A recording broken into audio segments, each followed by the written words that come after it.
Bom dia, meus amores.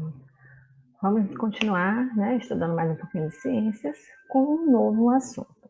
Apesar de ser um novo assunto, vocês estão percebendo que a cada videoaula que eu gravo com um assunto novo, você precisa ter o conhecimento das aulas anteriores, porque é uma continuação, né? Então, hoje não vai ser diferente. Na nossa aula hoje vamos abordar distribuição eletrônica, só que para compreender distribuição eletrônica, a gente tem que voltar lá atrás, todos os assuntos que a gente já viu. Então vamos fazer uma revisão geral da nossa primeira unidade, tudo que a gente trabalhou. Então a gente aprendeu o que é matéria, os estados físicos da matéria, as mudanças de estado físico da matéria, aprendemos o que é mistura, substância pura, não foi? Isso tudo de sala ainda, antes do isolamento social. Aí depois a gente aprendeu que toda a matéria ela é formada por átomos, né? Aprendemos os modelos atômicos, o modelo atômico de Dalton, que é aquele que considera o átomo como uma partícula sólida, né? Como uma bola de bilhar, de sinuca. O modelo de Thomson, que é aquele modelo que a gente chama de pudim de passas.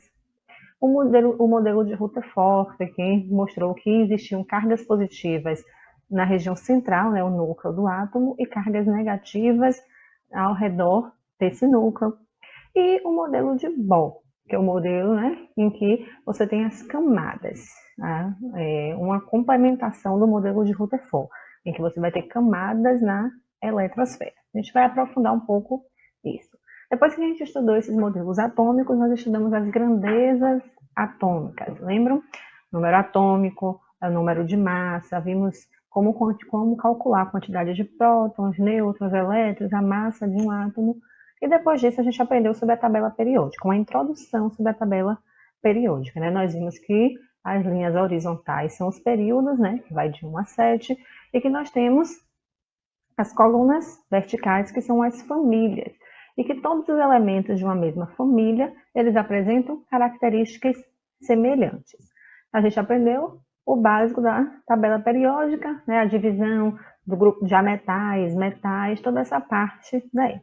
E aí, nas duas videoaulas passadas, nós aprendemos mais sobre a eletricidade, porque a gente viu que os elétrons que estão ali na eletrosfera, eles podem se locomover. E como a matéria é formada por vários átomos, e cada átomo tem vários elétrons, quando esses elétrons se movimentam de forma ordenada, você tem uma corrente elétrica que a gente já aprendeu como calcular, não foi? Então, sabendo disso daí, a gente pode seguir para a aula de hoje. Se alguém que está assistindo essa videoaula não assistiu as videoaulas anteriores, não pegou alguma dessas partes aí do assunto que eu falei, dá um pause aí, fecha o vídeo, volta lá no portal, pega as aulas anteriores e assiste. Porque fica complicado entender a aula de hoje se você não tem a noção básica do que é tabela periódica, se você não sabe modelo atômico, se você não sabe o que é número atômico, número de massa, então você não vai conseguir compreender direito a aula de hoje, certo? Então, quem assistiu todos os vídeos certinho, fez as atividades, pode continuar assistindo esse vídeo. Então, o que é que eu botei aqui nessa imagem para vocês? Os modelos atômicos, né? Chamando a atenção para os dois modelos atômicos recentes, tá? Aqui, a nível de escola, a gente utiliza o modelo atômico de Rutherford-Bohr, que é uma união do modelo dos dois, que a gente vai ver daqui a pouco, um pouco mais. Só que hoje, o modelo atual, que foi proposto em 1926, é o modelo de Schrödinger, certo? É um austríaco que ele trabalhou com mecânica quântica, certo? Unidades trabalha com quanto, com a física quântica, que não é o objetivo de estudo nosso na escola.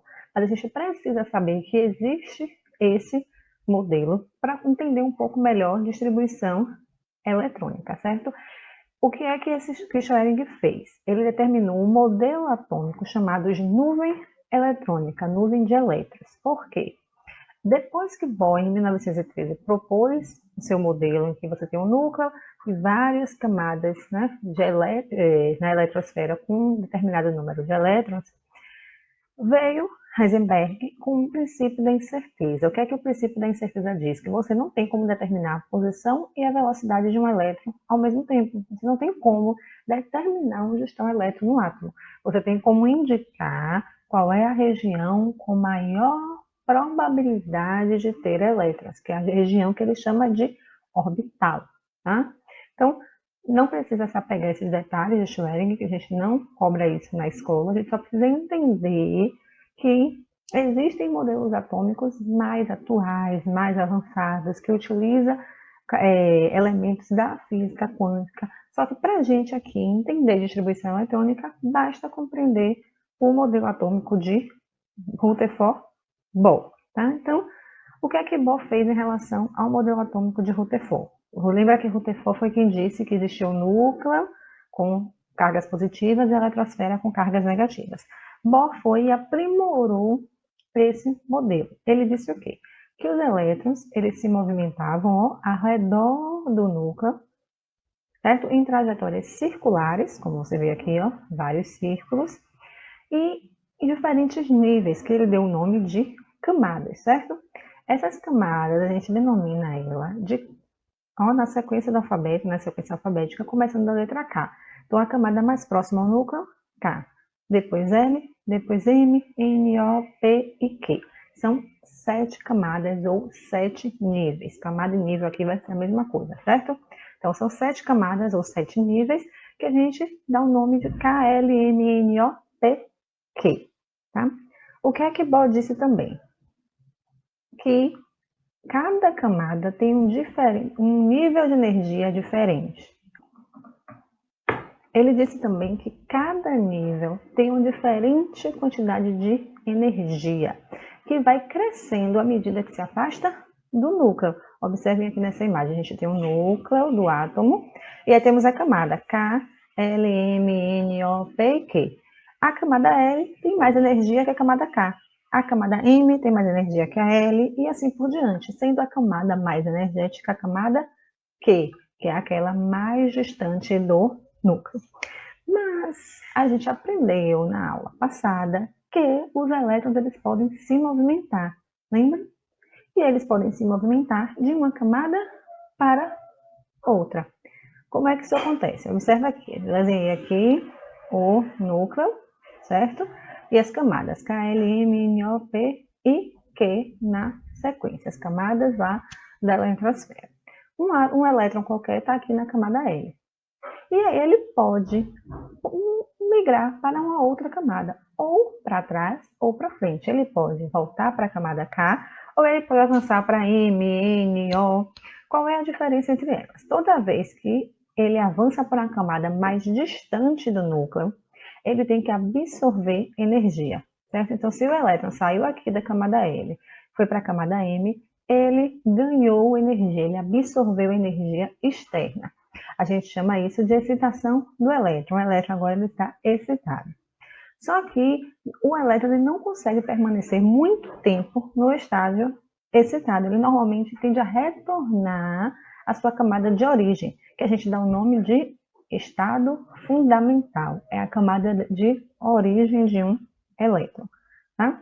O contrário também pode acontecer. Ó, vou pegar um outro elétron aqui, que está na camada P, e ele vai se movimentar e ir para a camada O, que tem uma energia menor. Então, se ele estava num lugar com muita energia e foi para uma com menos energia, ele liberou essa energia. Então, toda vez que um elétron vai no sentido, né, afastando do núcleo, ele vai ganhando energia. Quando ele vai se aproximando do núcleo, ele vai perdendo energia. Certo? A gente diz que ele está retornando ao estado fundamental. Entenderam? Acompanhe aqui. Tá? O elétron ele pode ir de uma camada para outra, K para L, L para M, ou ele pode dar um grande salto, da K diretamente para M, ou da K direto para N. Ele pode pular mais de uma camada ao mesmo tempo. O que é impossível, o que não ocorre é ele ficar entre duas camadas. O elétron está entre a camada L e M. Não existe. Ou ele está na L, ou ele está na M. Ele não pode ficar no meio termo, no meio do caminho, certo? Por quê? Porque quando a gente estuda os modelos atômicos mais atuais, a gente trabalha com quanto, que é a quantização da energia do elétron. Ele recebe pacotinhos fechados de quanto, vamos dizer assim, né? Então, ele recebeu um pacotinho de quanto? Ele avança uma camada. Ele perdeu um pacotinho desse de quanto? ele volta uma camada. O que é interessante nessa descoberta aí das camadas e que os elétrons vão andando, né, podem migrar de uma camada para outra. Isso é interessante porque assim se descobriu, né, as diferentes colorações de luzes que são emitidas. Então, dependendo da quantidade de energia que esse elétron liberou, você vai ter a liberação em forma de luz, né, que é um tipo de energia luminosa, em diferentes comprimentos de onda. Essa parte de comprimentos de onda a gente vai estudar mais à frente, nosso próximo assunto. Daqui as nossas próximas videoaulas vão ser sobre ondulatório, a gente vai falar um pouquinho melhor sobre comprimento de onda. O que a gente precisa entender aqui? Que, por exemplo, se um elétron ele foi excitado, ele estava na camada L, vou botar aqui, ó, camada 2, camada L. Tá me acompanhando? Deixa eu pegar minha canetinha aqui. Ele está aqui na camada L, certo? KL. Ele saiu da camada L, foi excitado e foi para a camada M. E aí depois ele retornou, aí ele absorveu energia para isso, né? Depois ele retornou para o seu estado fundamental. Quando ele retornou, ele liberou energia. Liberou energia como? Forma de luz, na luz de coloração vermelha. Mas esse elétron também, ele estava na camada M e ele pode ser excitado e ir para a camada N. E aí depois ele vai retornar para o seu estado fundamental, liberando energia. Quando ele libera essa energia, repare que a energia é maior, porque agora ele está saltando duas camadas, ele ganhou muito mais energia, ele vai perder muito mais energia. E aí já essa quantidade de energia faz ele emitir luz na coloração azul. Um elétron na camada L também pode excitar e ir para a camada O, certo? Ganhou energia, olha que ele ganhou bastante energia, porque ele saltou 3 camadas de uma só vez, e depois ele vai retornar para o seu estado fundamental, liberando energia. Quanta? Bastante, porque são 3 camadas de uma vez que ele está retornando. Com essa energia, nessa grande quantidade de energia, é liberada na forma de luz. Uma luz com maior energia, no caso, no comprimento, na coloração roxa. Tá? Então, dependendo da quantidade de energia que o elétron libera quando ele salta essas camadas, você tem a formação das diferentes cores. Tá? Isso foi observado através de um experimento chamado de teste da chama, tá? Em que foi colocado diferentes elementos químicos em contato com o fogo. E aí você vê a liberação da formação de chamas de diferentes colorações, de acordo com o elemento químico que tinha ali. Por quê? Porque a coloração que é emitida é a soma, a combinação das colorações liberadas pelos elétrons. Então, cada elemento químico tem uma determinada quantidade de elétrons, uma determinada quantidade de camadas, como a gente vai ver. Então, os elétrons são excitados, depois eles retornam ao estado fundamental, liberando luz de uma determinada cor, dentro daquele espectro lá, as colorações do arco-íris, então, de alguma daquelas determinadas cores. A combinação das cores que aquele elemento químico, que os elétrons daquele elemento químico consegue liberar, forma a cor da sua chama. Então, por exemplo, o lítio tem a forma uma chama meio rosadinha, o sódio forma uma chama amarela intensa, o potássio, tá vendo? Um azul meio arroxeado, bem clarinho, o cálcio mais rosado, alaranjado, o silício, tá? Aqui o quê? O cobre, tá vendo? Uma coloração verde. E é segundo esse princípio de que os diferentes elementos químicos, né, têm a sua quantidade de elétrons, que vão liberar determinada quantidade de energia em uma coloração específica, que a gente tem a produção dos fogos de artifício. Os fogos de artifício que a gente vê no Réveillon, cada um de uma cor diferente, né? Seguem esse princípio de utilizar diferentes elementos químicos para produzir colorações diferentes. Pronto, então a gente entendeu o básico lá do modelo atômico de Bohr. A gente tem 7 camadas, K, L, M, N, O, P, Q, certo? Cada uma tem um nível de energia e o elétron ganha ou perde energia quando migra entre essas camadas. Só que os elétrons eles não estão nessas camadas de forma aleatória, certo? Um átomo no seu estado fundamental, um átomo estável que tem o mesmo número de prótons, o mesmo número de elétrons, lembra que a gente já estudou isso? Então, os seus elétrons eles vão ter uma posição específica na eletrosfera, tá? Como assim? Um átomo, vou botar aqui, por exemplo, um núcleo, certo? Bem feinho, né? E a eletrosfera, a primeira camada K, L, M, vou fazer toda errada, só para vocês entenderem. Então, vou botar outra cor azul. Um átomo na camada K dele, na camada K, ele só pode ter, no máximo, 2 elétrons. Então, na sua camada K, ó, ele só pode ter 2 elétrons. Não pode ter 3, não pode ter 4, não. Ele pode ter, no máximo, 2. Ou seja, ou 1 ou 2 elétrons na sua camada K. Na camada L, que é a que vem depois, ele só pode ter 8 elétrons. Então, ele não pode ter mais do que isso.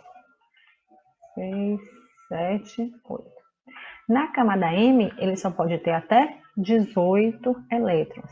Na camada N, 32. Na camada O, 32. Na camada P, 18. E na camada Q, 8. Então, esse é o número máximo de elétrons que cada camada da eletrosfera pode ter. Uma camada M, por exemplo, ela não pode ter 20 elétrons, é impossível. Ela tem no máximo 18. Ela pode ter 15? Pode.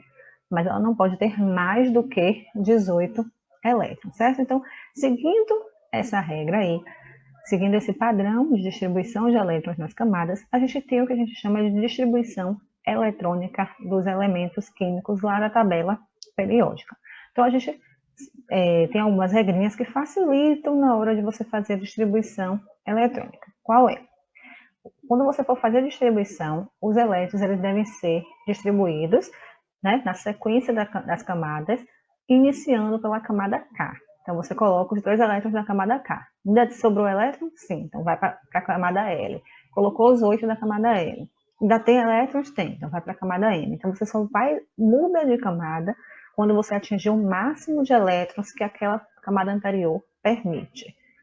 Outra regra é que a última camada, certo? A última camada que tiver um elétron, que a gente chama de camada de valência, ela não pode ter mais do que 8 elétrons. Todo átomo, na sua camada de valência, ele não pode mais ter mais do que 8 elétrons, certo? E a terceira regra é que a penúltima camada, ela não pode ter mais do que 18 elétrons. Não pode. Então, pegou essa regrinha. Tenho que ir na sequência, K, L, M, N, O, P, Q, ou P, né, R, P, Q. A última não pode ter mais que 8 e a penúltima não pode ter mais que 18. Então, vamos botar isso em prática para vocês entenderem, tá? Então, botei aqui, ó, botei a tabelinha aqui em cima para facilitar, porque enquanto vocês não pegam o costume, acaba esquecendo quantos elétrons pode cada camada. Então, para que não aconteça isso, botei sempre aqui em cima do slide para a gente ficar relembrando. Mas saibam que na hora das avaliações, atividades, não tem essa tabelinha. Vocês precisam saber, tá? Então, qual é a dica? Memoriza a sequência. 2, 8, 18, 32. Depois você retorna. 32, 18, 8. É como se fosse e voltasse, né? Então, vamos lá. O sódio. O sódio, ele tem, lá na tabela periódica, né, o número de massa, 22,99, e o número atômico, 11. O que é o número atômico? O número atômico, lembra? É o número de prótons. Só que se eu estou falando de um átomo da tabela periódica, estável, no seu estado fundamental, se ele tem 11 prótons, ele tem quantos elétrons? 11 também. Então, eu vou pegar esses 11 elétrons que o sódio tem e vou distribuir nessas camadas, seguindo a sequência que a gente aprendeu. Então, vamos lá. 11. Primeira camada, K. Boto aqui K. O K cabe quantos? 2 elétrons. Então, 11 menos 2, sobra 9. Camada L. Posso botar o 9 na camada L? Não. Por quê? Porque a camada L só cabe 8. Então, eu vou colocar 8. Então, se eu tenho 2 aqui, 8 aqui, eu já tenho 10 elétrons. Faltam quantos para chegar nos 11 do sódio? 1. Então, na minha camada M, vai ter apenas 1 elétron. Então, essa é a distribuição eletrônica do sódio. Na camada, olha o que eu desenhei aqui, ó, na camada K, que é essa primeira, tem 2 elétrons. Na camada L, que é a segunda, tem 8 elétrons. Na camada M, que é a terceira, tem apenas um elétron. Tá vendo como é fácil fazer? Vamos agora para o bromo, certo? O bromo, o número atômico dele, 35. Ai, 35. Então, número atômico igual a 35, ou seja, você tem 35 prótons, tem 35 elétrons. Vou distribuir esses 35 elétrons agora em cada uma das camadas. Camada K, cabe 2, então, ainda sobram 33. Camada L, cabe 8. Então, agora eu já tenho 10 elétrons aqui. Ainda sobram, ainda faltam, né, 25. A camada M, eu posso chegar na camada M e botar os 25? Não, porque a camada M só pode ter até 18. Então, vamos contar quanto eu já tenho. 2 com 8, 10. Com 18, 28. Então, na camada N cabe 32. Mas eu já tenho aqui 28.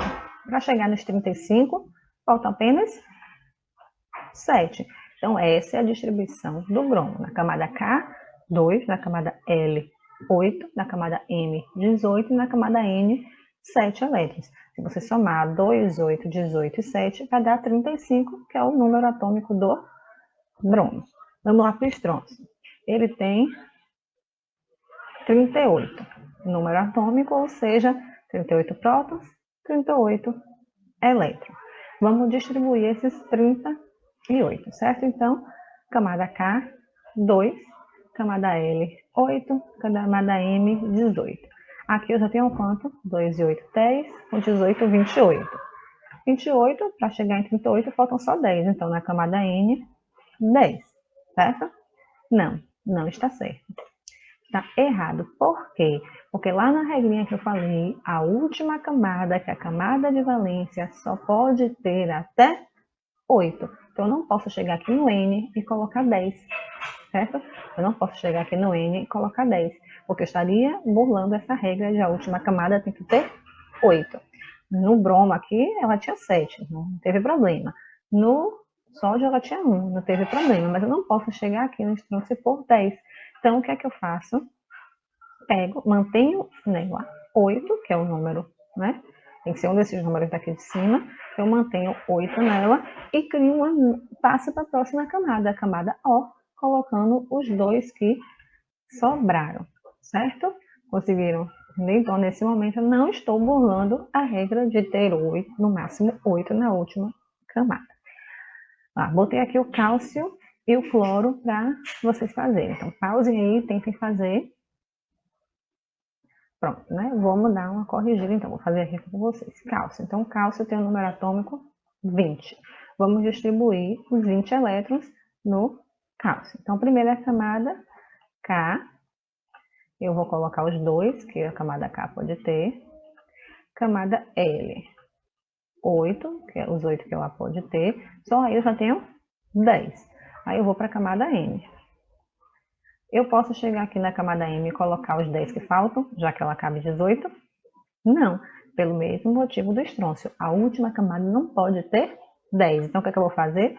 Colocar 8 na camada M e jogo 2 na camada N. Então, essa é a distribuição eletrônica do cálcio. Vamos para o cloro. Tá? O cloro tem número atômico 17. Então, vamos distribuir os 17 elétrons que o cloro tem. Começando pela camada K. Camada K pode 2. Camada L pode 8. Camada M pode 18. Mas vamos contar quantos elétrons eu já tenho. Tenho 2 e 8, 10. Já tenho 10 elétrons. Para chegar em 17, faltam quanto? 7. Posso pôr 7 aqui? Posso, porque não interfere na regra de ter até 8 na última camada, certo? Então, essa é a distribuição eletrônica do cloro. Bom, aqui, mais outros exemplos de distribuição eletrônica com números atômicos bem pequenos. Essas são bem fáceis. Lítio. Lítio tem 3, né? Do número atômico 3, então tem 3 elétrons. Vou distribuir como? 2 na camada K e 1 que falta na camada L. Essa é a distribuição eletrônica do lítio. O oxigênio tem número atômico 8. Se ele tem número atômico 8, tem 8 elétrons. Então, vamos lá. Camada K pode 2, camada L pode 8, mas eu só preciso de 6 para completar, então L, 6. Né? O carbono, vamos lá no carbono. O carbono tem número atômico 6. Então, como é que eu vou distribuir esses 6 elétrons? 2, que é o que pode na primeira camada, e os 4 restantes na segunda camada, na camada L. Então, fiz minha distribuição eletrônica aí do lítio, do oxigênio e do carbono. Agora eu pergunto a você, o que é que vocês conseguem perceber em comum entre o lítio, o oxigênio e o carbono aí na distribuição eletrônica deles? Espero que vocês tenham percebido que todos os três só apresentam o quê? A camada K e a camada L. Ou seja, ele só tem duas camadas. E isso, ó, na tabela periódica, o que a gente pode perceber? Que o lítio, o carbono e o oxigênio estão no segundo período, certo?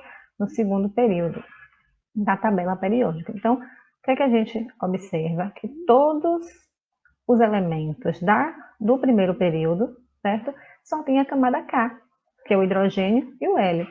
O hidrogênio, como é que é a distribuição eletrônica do hidrogênio? O hidrogênio tem um elétron, K1. Qual a distribuição eletrônica do hélio? O hélio tem 2 elétrons, K2. Então, os elementos desse primeiro período só tem a camada K. Vamos lá para o segundo período. O segundo período, que é o do lítio, do oxigênio e do carbono, todos só tem a camada K e L. Se for lá no terceiro período, pegar um aí, o cloro que a gente fez na anterior, o cloro tem o quê? K2L8M7, ele vai ter a camada KLN e assim por diante. Então, fazendo a distribuição eletrônica do elemento, você sabe dizer em que período da tabela periódica ele está, de acordo com o número de camadas que você conseguiu na distribuição eletrônica. Se eu fizer a distribuição aqui do mercúrio, eu vou ter camada K, L, M, N, O e P, porque ele está no sexto período, certo? Então, o número de camadas da eletrosfera indica os períodos da tabela periódica. Por isso que eu disse a vocês que a gente ainda ia voltar a falar de tabela periódica, porque os elementos não estão arrumados de forma aleatória. Não. Cada linha, né, horizontal, que a gente chama de período da tabela periódica, indica o número de camadas existentes na eletrosfera dos átomos desse elemento químico, tá bom? Agora vamos seguir aqui com mais exemplos, tá bom? O boro. O boro tem número atômico 5. Então, como é que eu faço a distribuição? K2L3. O alumínio. O alumínio tem 13, certo? Prótons e 13 elétrons. Então, como é que eu vou distribuir? K2L8, aqui já dá 10, então sobram 3 para a camada M. Vamos para o galho. O galho tem número atômico 31, então 31 elétrons. Como é que eu vou distribuir ele? K2, L8, M18, só aqui eu já tenho 28. Para chegar em 31, faltam 3. Então, na camada N vão ter 3 elétrons. Vamos lá para o índio. O índio tem número atômico 49. Como é que eu vou distribuir isso? K2, L8, M18, N18. Você somar aí, vai ter o quê? 10, 20, 30, 46. Falta quanto para chegar em 49? 3. Então, ó, 3. O titânio. O titânio tem número atômico 81. Então, vai ser K2, L8, M18, N18. Por que N18 não N32? Porque se eu colocasse aqui, ó, N32, vamos somar aqui para ver quanto daria. 32 com 8, ou 32 com 18 dá 50. 50 com 10, 60. Faltaria 21. Eu não poderia chegar na camada O e botar 21, certo? Porque, apesar da camada O ter 32, eu não posso ter 21 na última camada. Ah, professora, então eu chegava, colocava o O 18 e o P 3. Aí a soma ficaria errada, né? Então, essa é a distribuição. Ai, meu Deus, borracha. Essa é a distribuição do titânio, certo? Então, 18, 18, e no final a camada P3. Se você somar aqui, vai dar 81. Então, preste atenção, o que é que você consegue perceber em comum entre todos esses elementos químicos aí? O boro, o alumínio, o galho, o índio, o titânio. Espero que vocês tenham percebido que todos eles acabam com 3 elétrons na última camada. Tá vendo? Todos eles têm 3 elétrons na última camada. Mesmo que mude qual é a camada. Um é L, outro é M, outro é N, outro é O, outro é P. O que importa é que todos eles têm 3 elétrons na última camada. Isso indica o quê? Que todos eles estão na família 3A. Lembra que a gente estudou a tabela periódica? Eu disse a vocês que hoje em dia a tabela vem com 1, 2, 3, 4, assim por diante até chegar no 18. Pronto. Antigamente, a tabela vinha, deixa eu mudar a cor, com 1A, 2A, 3A, 4A, 5A, 6A, 7A e 8A. Lembram disso? Então, na maior parte das tabelas você ainda encontra as duas formas, apesar dessa A ser diferente. E aí, aqui embaixo, cadê minha canetinha? Deixa eu mudar a cor da minha caneta. Ai, meu Deus. Não quero esse daqui não, quero mudar de cor, quero verde, pronto. E aqui você tinha 1B, 2B, 3B, 4B, 5B, lembram disso? Que eu falei na aula de tabela periódica? Então, esses elementos aqui, do grupo A, 1A, 2A, 3A, 4A, que são esses dois, e esses daqui, são chamados de elementos representativos, certo? Então, a distribuição deles é relativamente fácil, que é esse que a gente fez, e você facilmente acha a posição dele na tabela periódica. Como? Observa aqui boro. Boro tem quantas camadas? A camada K, a camada L, então ele vai ser segundo período. Tem quantos elétrons na última camada? 3. Família 3A. Então, se vocês virem aqui, ó, boro, terceiro período, família 3A. Vamos no alumínio. O alumínio tem quantas camadas? 3 camadas. Então, terceiro período. Quantos elétrons na última camada? 3. Então, vai ser terceiro período, família 3A. Terceiro período, família 3A. Olha o alumínio aqui. E assim por diante. Então, todos esses elementos que a gente chama de elementos representativos, você acha facilmente na tabela periódica fazendo essa distribuição, certo? Vamos lá no titânio. O titânio tem quantas camadas? 1, 2, 3, 4, 5, 6. 6 camadas, então vai ser sexto período. Quantos elétrons na última camada? 3, então vai ser sexto período, família 3A. Conseguiram entender? Vou apagar toda a tinta aqui. Conseguiram entender? Então, se eu perguntar a vocês em relação à distribuição eletrônica do, deixa eu ver aqui, arsênio, do arsênio que está aqui. Mesmo sem você fazer a distribuição eletrônica, você sabe me dizer, ó, que ele vai ter 4 camadas, porque onde ele está, é que eu perdi a setinha. Oh, meu Deus. Se você olhar, ele está no quarto período, certo? Ele está no quarto período. Vou botar uma linhazinha aqui. Tem 4 camadas. E ele está na família 1, 2, 3, 4, 5A. Então, ele vai ter 5 elétrons na camada de valência, na última camada. Essa vai ser a distribuição do arsênio, tá? Então, em relação aos elementos representativos, que são esses que a gente chama de família A, bem tranquila a distribuição. Só que nós temos os elementos de transição, que são todos esses aqui, incluindo a família dos lantinídeos e actinídeos que ficam aqui embaixo da tabela periódica. Esses elementos seguem uma regra diferente. Não dá para você fazer distribuição só usando as camadas e descobrir a posição dele, tá? Então, para resolver esse problema, aqui, ó, os elementos de transição, que são esses aqui, ó, os elementos de transição.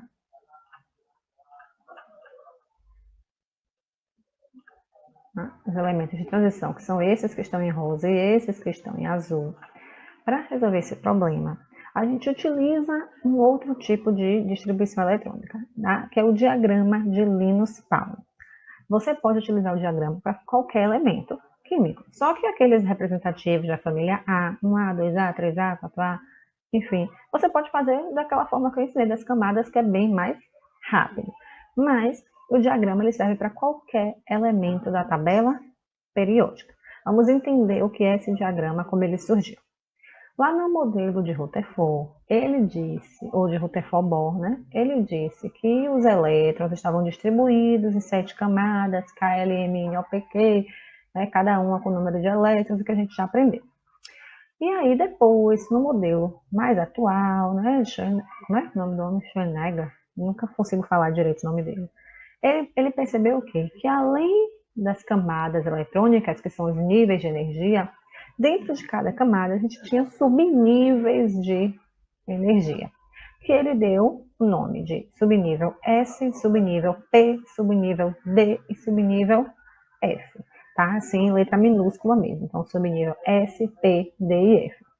Assim como as camadas, como os níveis, cada subnível ele só cabe um número determinado de elétrons. Então, subnível S só vai caber 2 elétrons. Subnível P só tem até 6 elétrons. O subnível D, gente, não é 8 não, é 10. Apaga aqui, ó, confundir.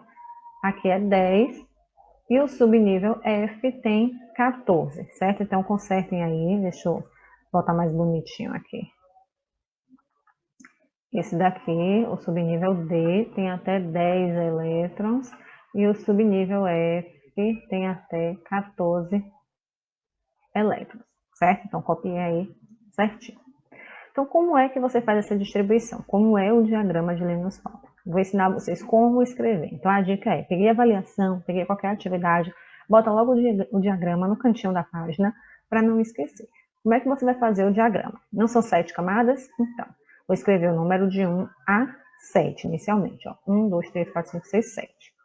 O subnível S está presente nas 7 camadas. Então, vai ter 1S, 2S, 3S, 4S, 5S, 6S, 7S. Depois, eu vou fazer uma outra coluna no lado, para o subnível P. Só que o subnível P, ele começa em 2 e termina em 6. Então, vou botar 2P, 3P, 4P, 5P, 6P. Vou para o subnível D. O subnível D, ele só inicia a partir da 3ª camada. Então, vou botar 3D, 4D, 5D e 6D. E o subnível F, que você vai ter a camada 4F e 5F. Então, você bota aqui, ó. Escrevendo essas 4 coluninhas dessa forma, você fez o diagrama de Linus-Pauling, tá? Aguenta aí. O que é que essa primeira camada vai significar? Camada K. A segunda, os elétrons da camada L. A terceira, os elétrons da camada N. Se você pegar aqui e somar, deixa eu apagar aqui. Se você pegar aqui e somar, você vai ver que vai dar um número lá, ó.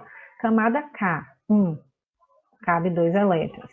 Camada L, ó, a camada L não cabe 8 elétrons, 2 mais 6. A camada M não cabe 18 elétrons, 2 mais 6 mais 10, que dá 18. Se você somar todas, você vai ver que bate certinho com quantos elétrons podem em cada camada. Só que aí agora a gente está pegando cada camada e dividindo em subníveis, tá? Vamos fazer um exemplo para vocês entenderem, que agora deve dar uma confusão na mente, né? Esse diagrama a gente chama de diagrama de Linus-Pauling, tá?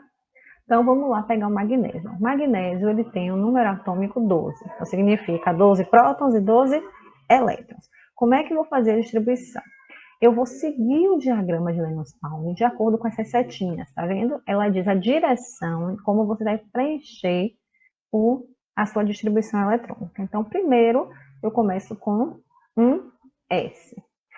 Um S pode ter 2 elétrons. Então, um S, 2. Depois no S eu venho para o quê? 2S. Certo? Então, botei aqui 2S. O 2S também cabe até 2 elétrons. Lembra que a letra S sempre cabe até 2 elétrons. Então, eu botei 2 aqui. Depois, eu venho aqui para essa seta. Ó. A primeiro que eu vou passar, 2P. Então, eu vou botar aqui meu 2P.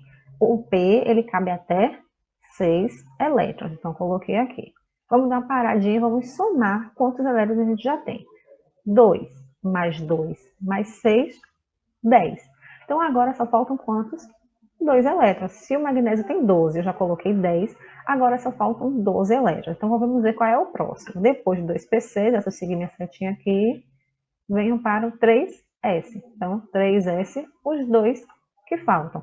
Nesse momento aqui, eu fiz a distribuição eletrônica do magnésio. Distribuí os 12 elétrons deles nas camadas e nos subníveis. Se você quiser tirar a prova para conferir, ó, 1S2, camada K, 2 elétrons. Camada L é 2S e 2P.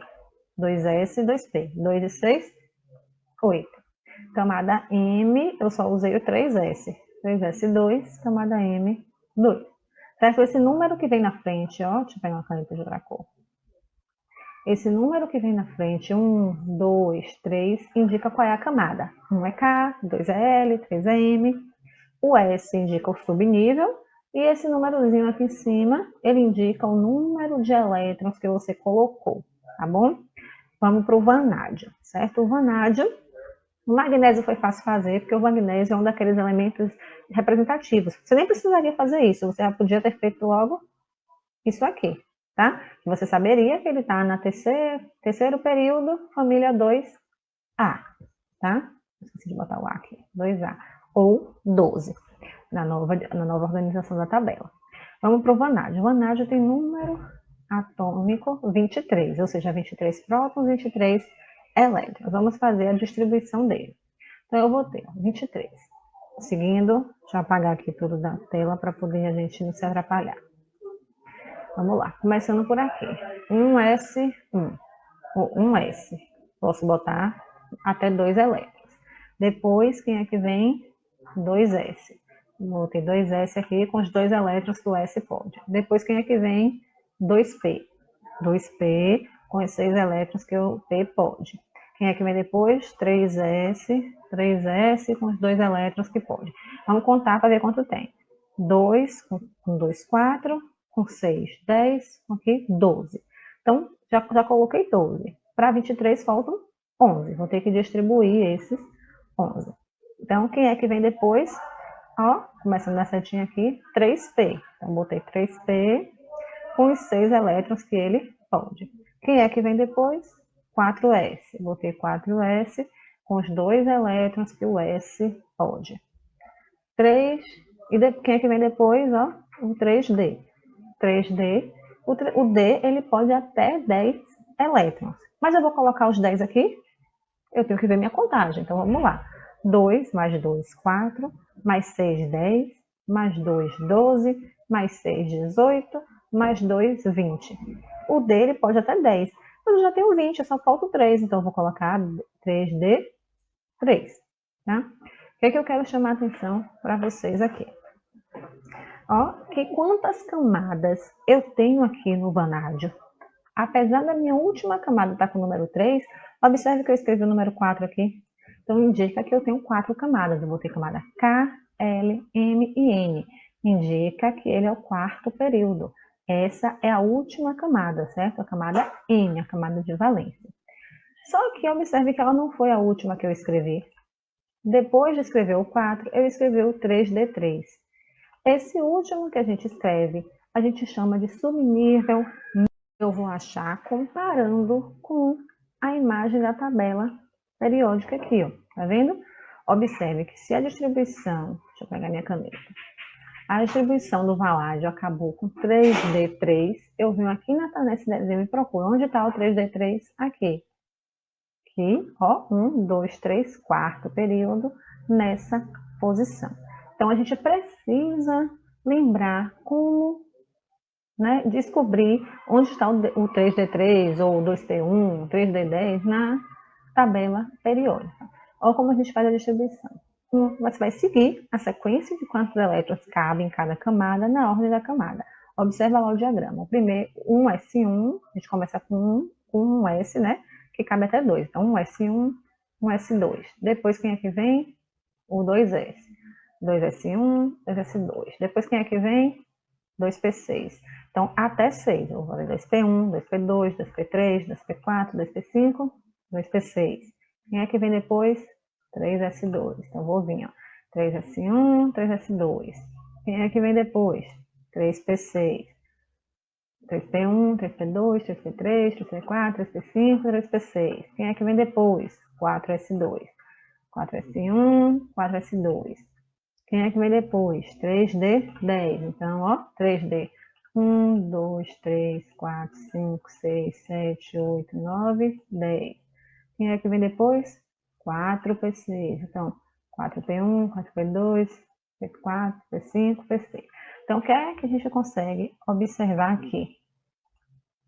Que os elementos de transição, que estão em amarelinho aqui, e os lilazinhos, sempre acabam em D ou em F, certo? Se for de transição interna, que são esses amarelos, acabam em D. E se for os que ficam aqui embaixo, as séries, né, actinídeas e lantanídeas, elas acabam em F. Então, o que é que você precisa lembrar? 3, 4, o 5, né, porque começa aqui no primeiro, 6. D1, D2, D3, D4, até 10. 4, 1 até 10, 5, 1 até 10.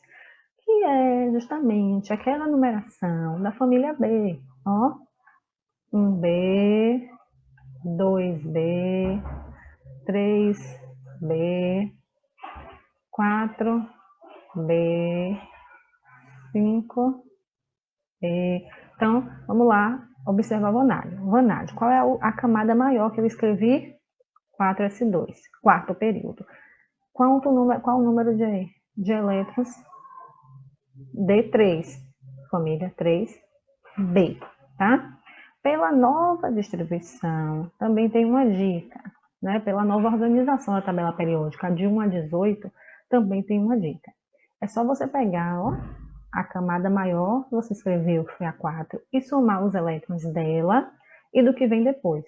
Se eu somar aqui, ó, 2 e 3, dá 5. Qual é a família? 1, 2, 3, 4, 5, tá? Vamos fazer mais uns exemplozinhos para a gente entender. Vamos fazer aqui o da prata juntos. A distribuição eletrônica da prata. Espero que vocês entendam que eu vou escrever com essa canetinha horrorosa. Então, vamos começar com o primeiro. 1S. 1S2. Depois, quem é que vem? 2S2.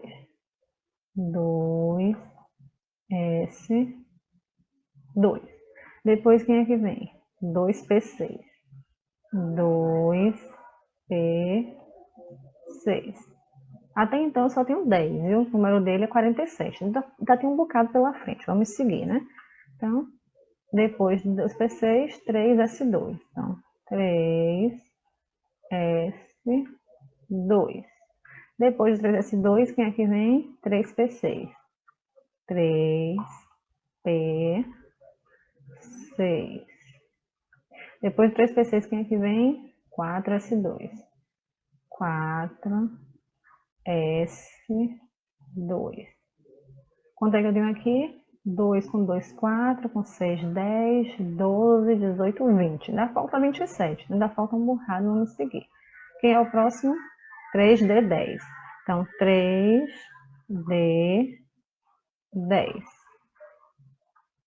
Já tenho agora, então, 30, né? O próximo, 4P6. 4P6. Horrorosa a minha letra. Depois, 5S2. 5S2. Vamos somar quanto a gente tem. 2 com 2, 4. Com 6, 10. 12, 18, 20, 30, 36, 38.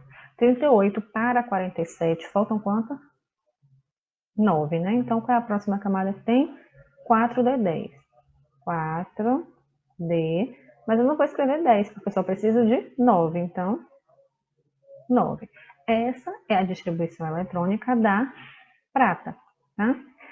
E aí, onde é que ela está localizada na tabela periódica? Vamos lá olhar. Qual foi a maior camada que eu escrevi? Foi 1, 2, 2, 3, 3, 4, 3, 4, 5, 4. A maior camada que eu escrevi foi 5. Significa que está no quinto período, certo? Significa, então, que ela dá no quinto período. Ficou linda essa palavra período.